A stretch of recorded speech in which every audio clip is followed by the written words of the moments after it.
His attorney leaned over and said 4 words directly into his ear. 4 words.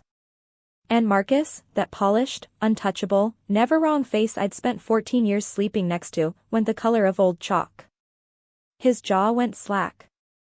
The documents he'd been clutching all morning, the ones he'd had custom tabbed and color-coded like he was presenting at a board meeting, started trembling in his hands. And me? I smoothed my skirt, crossed my ankles, and smiled for the first time in 2.5 years. But I'm getting ahead of myself. My name is Claire Harmon. I'm 36 years old, and until 4 months ago, I was married to Marcus Webb, architect, community board member, man of the year at last season's downtown gala, and the most financially reckless human being I've ever encountered in my life. 14 years of marriage. I know. I know what you're thinking. But I grew up poor in a trailer park outside Beaumont, Texas, and I learned early that the most dangerous thing a woman can do is confuse a man's performance of success with actual stability. I just forgot that lesson for a while. I was 20 when we met. I just started working as an administrative coordinator at a commercial real estate firm, answering phones, filing contracts, handling client correspondence. It wasn't glamorous. But I was sharp and I was fast, and within a year I was handling closings with minimal supervision. That's where Marcus found me. He was 30 then, tall, all confidence and structured blazers, the kind of man who could walk into a room and make everyone assume he'd already won whatever contest they were holding. He pursued me deliberately. I thought it was romantic. Looking back, I think he recognized something useful. We got married on a Saturday in October. My grandmother Frances drove 9 hours from Beaumont to be there. She pulled me aside before the ceremony, pressed her dry hands around mine, and said the same thing she'd been saying my whole life, "Baby, keep something that's yours. Not hidden. Just yours." I smiled and told her I would. I should have tattooed it on my arm. For the first 4 years, things were fine. Better than fine. Marcus was building his architectural firm from the ground up, and I transitioned out of real estate admin to work alongside him. I was good at it. I handled everything he didn't want to think about: vendor contracts, client communication, payroll, quarterly filings, the 1,000 invisible tasks that made his vision look effortless from the outside. My official title on social media was wife. My actual title was the reason any of this works. When our daughter Lily came along, I scaled back to part-time and kept the home running alongside the business. Marcus got the interviews, the magazine features, the industry awards. He had a beautiful habit of saying we when things went right, and her department when anything got complicated. But the real shift, the one I didn't recognize until it was already years old, started around year 7. Marcus began making financial decisions without telling me. Not hiding them exactly. More like rerouting them. New credit accounts I didn't know about until I opened the wrong mail.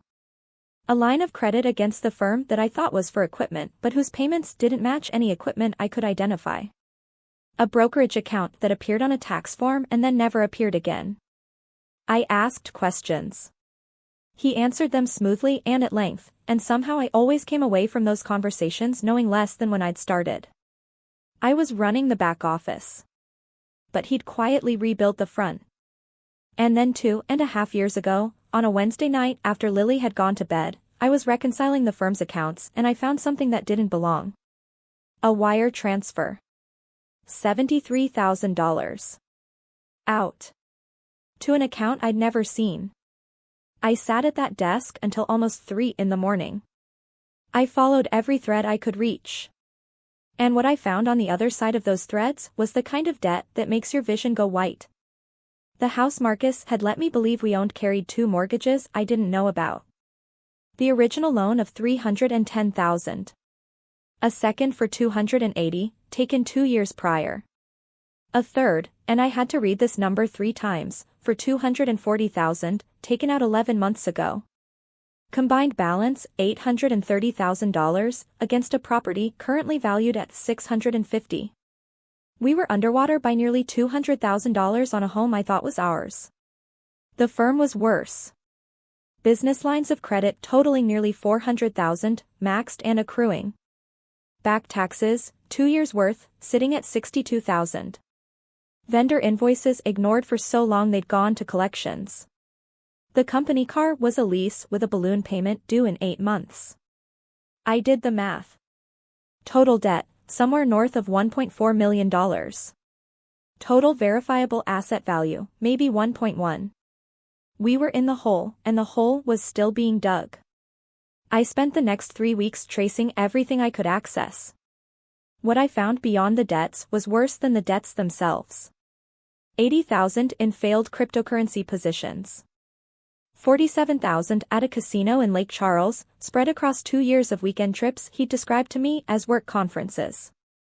A second residence, an apartment in a building 12 minutes from our house, leased for 2 years, furnished, maintained. $63,000 of our money spent on a life I was never invited to. He wasn't building a legacy. He was building a performance of a life, with borrowed money, in borrowed time, and at some point the curtain was going to come down whether he was ready or not.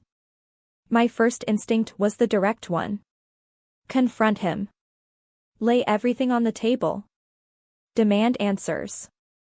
I didn't. Because I knew Marcus. I'd spent 14 years studying Marcus.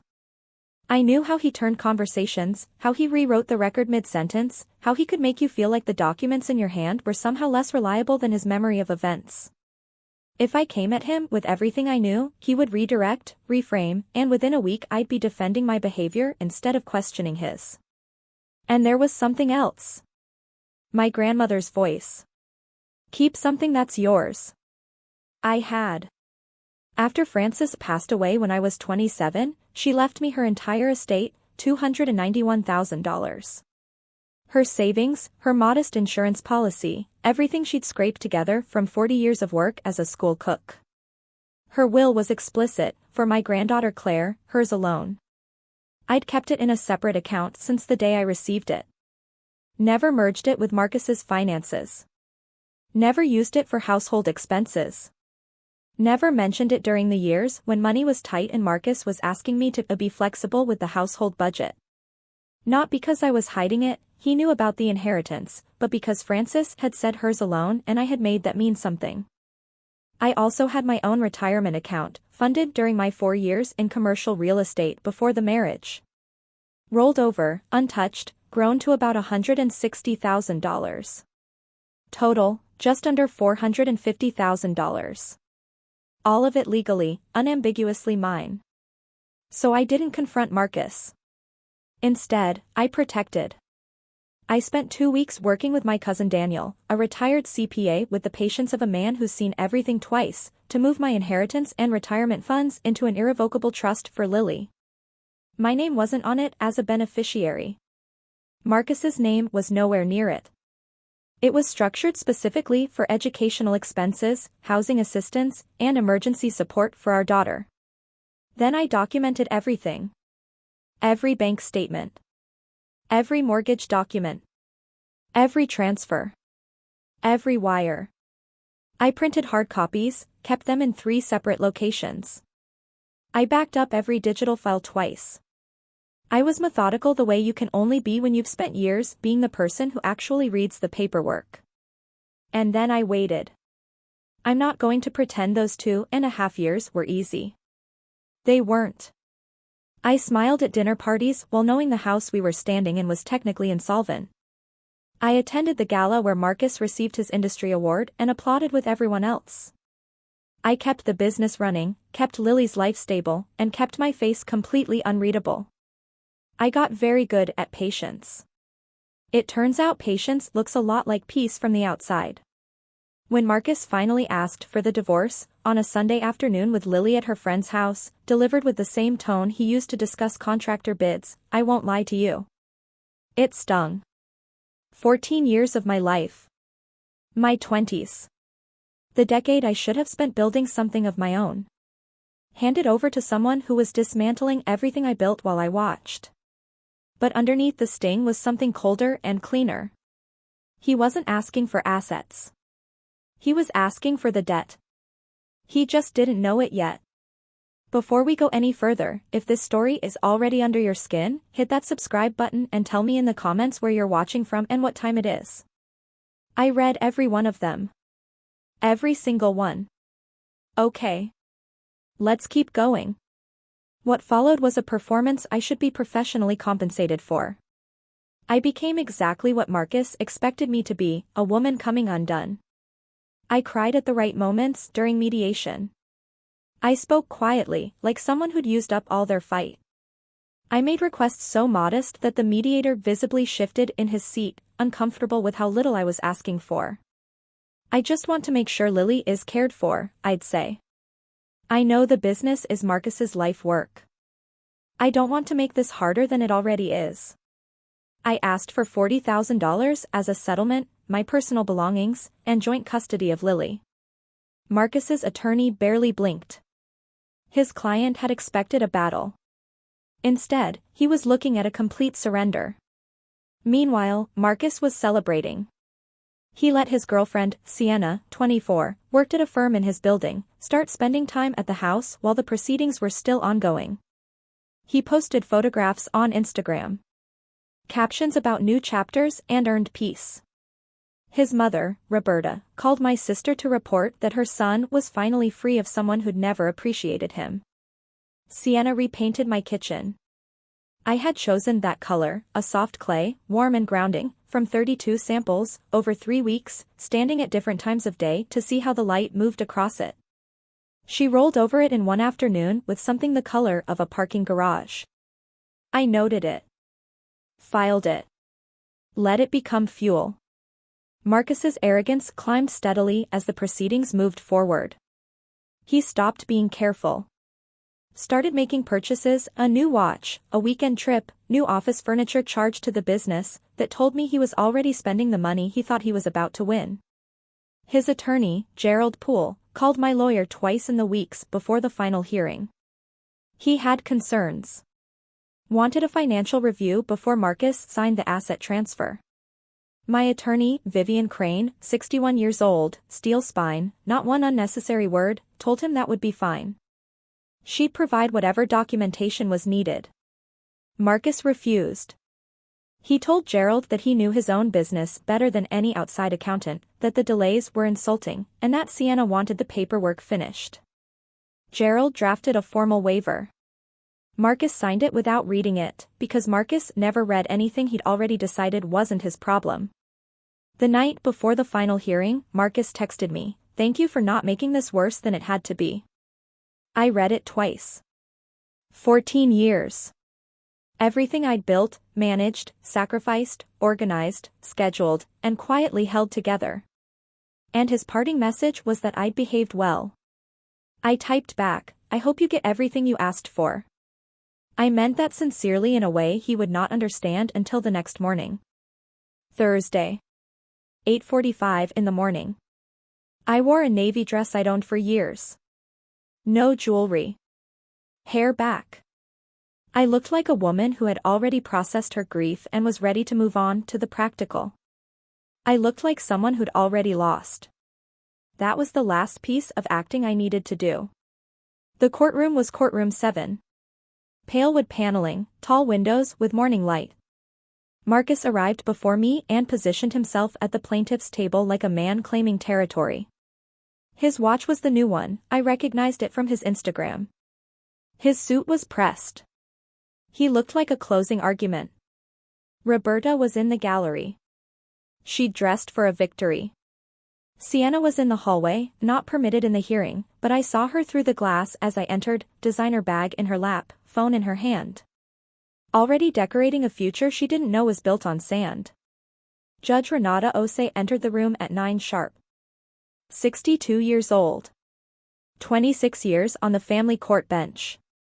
She had the demeanor of someone who had seen every shape a lie could take and was no longer impressed by any of them. She reviewed the file. Looked up. Webb versus Harmon. Final dissolution hearing. I understand the parties have reached a settlement agreement. Gerald Poole rose. Yes, Your Honor. My client, Marcus Webb, is assuming all marital assets including the family residence, the architectural firm, and all associated vehicles. Ms. Harmon receives a cash settlement of $40,000. Vivian stood beside me. That's correct, Your Honor. My client accepts those terms. Judge Osei looked directly at me. Ms. Harmon. Her voice was measured, careful. I need to confirm that you understand what you're agreeing to today. You're relinquishing your claim to significant marital property, including a business you helped build. Are you certain this is your choice? I kept my voice soft. Slightly unsteady, just right. Yes, Your Honor. I understand completely. No one has pressured you into this agreement? No. I just want Marcus to have what he's asked for. I want this to be finished. She held my gaze a beat longer than necessary. I could see the calculation behind her eyes, the professional concern of a judge who had watched women walk away from their own futures. She was weighing whether to push harder. But I was represented. I was coherent. I was a grown woman exercising a legal choice. Very well, she said.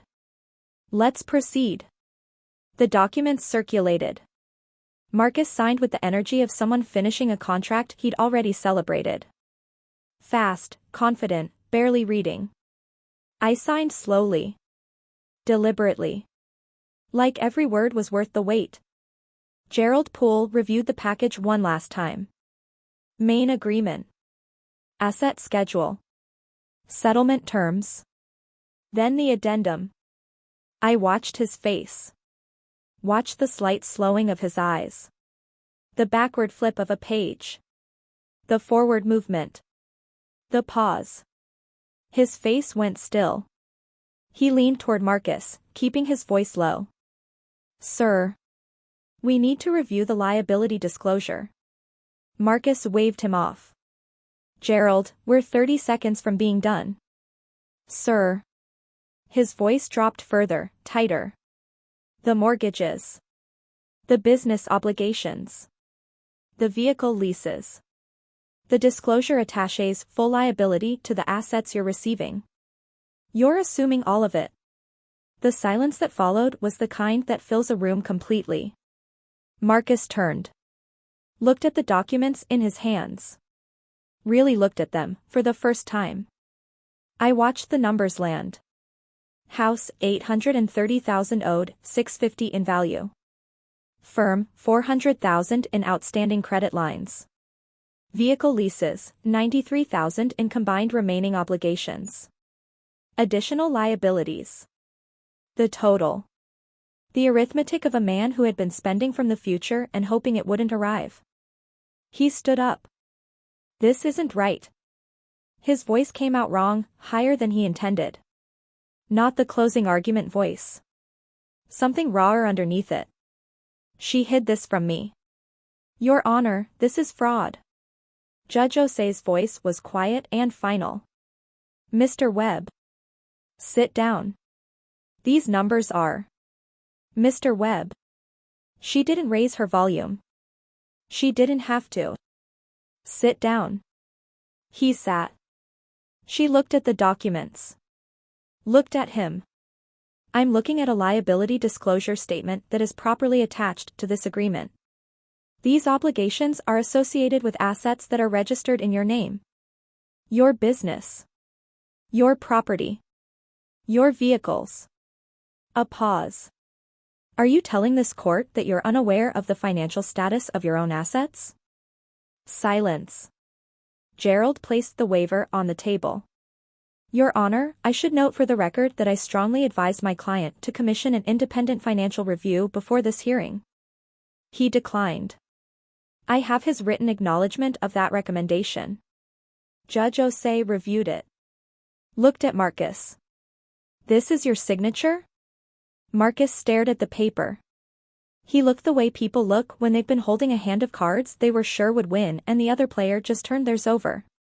Yes. Then you declined an opportunity to verify these figures. You signed a waiver acknowledging that choice. Her voice didn't waver. The court cannot protect a party from their own informed decisions. The agreement stands. I want to withdraw. The agreement is final, Mr. Webb. She let that sit for exactly 1 second. These are your obligations. These are your choices. These are your signatures. The gavel came down. This marriage is dissolved. I stood. Smoothed my dress. Picked up my bag. Marcus was still in his chair. The documents were spread across the table in front of him like the ruins of something.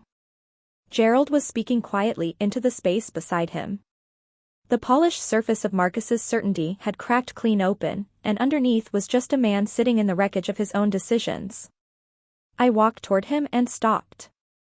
You told me you wanted everything except Lily, I said. I kept my voice low. Even. I made sure you got exactly what you asked for. I walked out without looking back. In the hallway, through the glass, I watched Sienna's face change as she processed Marcus's voice carrying through the doors. She watched him gesticulate, watched Gerald hold up papers, watched the shape of what was happening shift into something she hadn't prepared for. She was up and moving before I reached the elevator, heels fast and purposeful on the marble, not looking back. She hadn't even waited to hear the full story. She just recognized the smell of a ship going down. 30 minutes later I was sitting in Vivian's car in the courthouse parking garage eating a granola bar, and I was crying, not from sadness, but from the specific physical release of something I'd been holding for 2.5 years finally setting me free. Vivian handed me a napkin and said, "Don't smear your mascara before anyone sees you leaving." She's the best. What happened after was quieter and more complete than I'd expected. Within 3 weeks, Sienna was gone. She'd left a handwritten note on the kitchen counter that said something about not signing up for this situation. The clay-colored walls I'd loved sat under her gray paint, patient, waiting for someone who deserved them. Within 6 weeks, Marcus was in conversations with the bank about the house.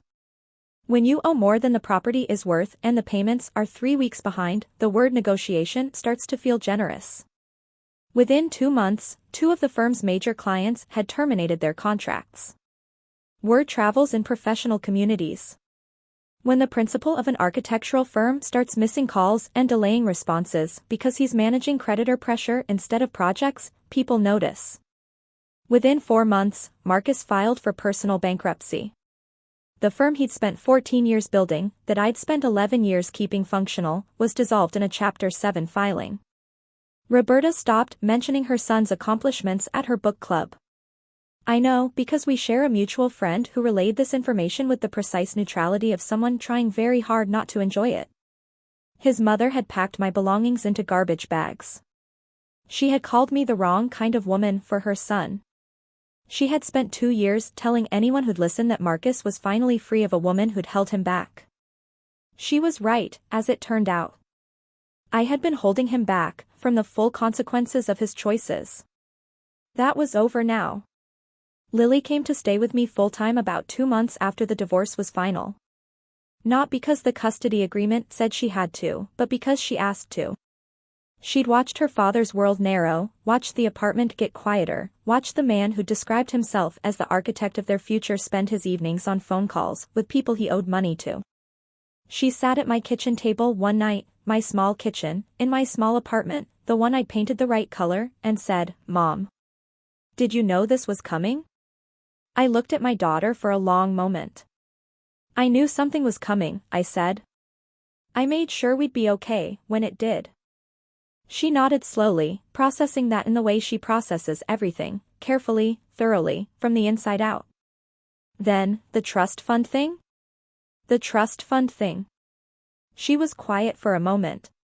Then she said, "Grandma Frances would have liked that." She was right. Frances would have put on her good blouse and smiled the quiet smile of a woman who prepared for rain her entire life and got to watch it work. Marcus came to my door once. 3 months after the final hearing. He'd lost weight in a way that wasn't from effort. His jacket was the same one he'd worn to the courthouse, but it didn't sit the same way on him anymore. He stood in my doorway with his hands in his pockets and said, "I didn't think it would go this far." I waited. I made mistakes, Claire. I know that. But I need. He stopped. Couldn't say the word. I said it for him. You need help. He nodded. From me, I said. After everything. He didn't answer, which was its own kind of answer. You wanted everything except Lily, I said. I gave you exactly what you wanted, Marcus. All of it. Every dollar of debt. Every obligation. Every consequence. I gave you everything you asked for. I closed the door. I stood in my kitchen for a moment, the right color on the walls, the recipe box Francis had given me on the counter, Lily's backpack hanging by the door, and I understood something I hadn't had words for in a long time. I hadn't won a battle. I just finally stopped fighting someone else's war. The $40,000 from my settlement paid the first year of my business license, a secondhand design desk, and 3 months of overhead while I built my client list. I'd spent 14 years designing spaces in my head while managing someone else's priorities. It turned out I was good at it in practice, too. My first client was a woman named Darlene, 53 years old, 18-year marriage, starting completely over in a 2-bedroom apartment that smelled like fresh paint and possibility. She stood in her kitchen on the first day and asked me what color she should paint it. I told her to pick the one that felt like the beginning of something. She picked a warm sage. The color of a window that's been opened. She cried a little. I handed her a paper towel and told her that was the right reaction. We painted it ourselves on a Saturday morning, and by noon it looked like a room that had always known what it wanted to be. Some rooms are like that. Some women are, too. They just have to stop letting someone else choose the color. Thank you for being here with me until the very end. I mean that every single person who stayed with this story matters. More stories are waiting on your screen right now. Click one. I'll meet you there.